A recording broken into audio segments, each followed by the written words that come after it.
এইটা হচ্ছে নিও ফ্যাসিজম, এটা হচ্ছে নিও ব্রুটালিজম, এইটা হচ্ছে নিও রেসিজম, এবং এইটা হচ্ছে নতুন ভণ্ডবস্তু। এই ভণ্ডামি বন্ধ করতে হবে বাংলাদেশ থেকে। এইসব দিয়ে হাঁসের মাংস খাওয়া, দুর্নীতি করা, এইসব দিয়ে অস্ত্র হাতে প্লেনে ওঠা, এগুলা বন্ধ করা যাবে না। তারা মূলত রাজনৈতিক উদ্দেশ্যে কাজগুলি করছেন। তারা মূলত এই জন্য করছেন যে বাংলাদেশে যাতে নির্বাচন না হয়, বাংলাদেশে যাতে গণতন্ত্র না আসে, বাংলাদেশে যাতে মানুষ গণতন্ত্রের পক্ষে যারা কথা বলে, যারা নির্বাচন চায়, তাদের মুখ বন্ধ করা যায়। তারা চেষ্টা করছেন, আওয়ামী লীগকে তাড়িয়েছেন, তারা বিএনপিকেও তাড়াবেন। তারা একটা বেইজ্জতির বাংলাদেশ তৈরি করতে চায়। তারা সারা বাংলাদেশ শুধু না, সারা পৃথিবীকে দেখাতে চায় যে বাংলাদেশ একটা বেয়াদবের দেশ। সেদিন এরা ছাত্রলীগের গণরুমে লুকিয়ে থেকে ছাত্রলীগ সেজে মানুষের উপরে নির্যাতন করেছে। আজকেও তারা সেই নির্যাতনই করছে।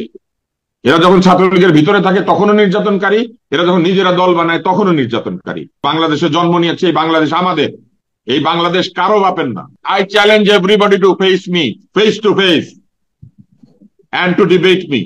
I challenge everybody living who can speak in Bangla. Bangla যে কথা বলে, বাঙালির রক্ত যার গায়ে আছে, আমি চ্যালেঞ্জ করতে চাই, আমাকে বিতর্কে ফেস করেন। আমরা জেনে যাচ্ছি কারা ভণ্ড, কারা প্রতারক, কারা চোর, কারা বাটপার।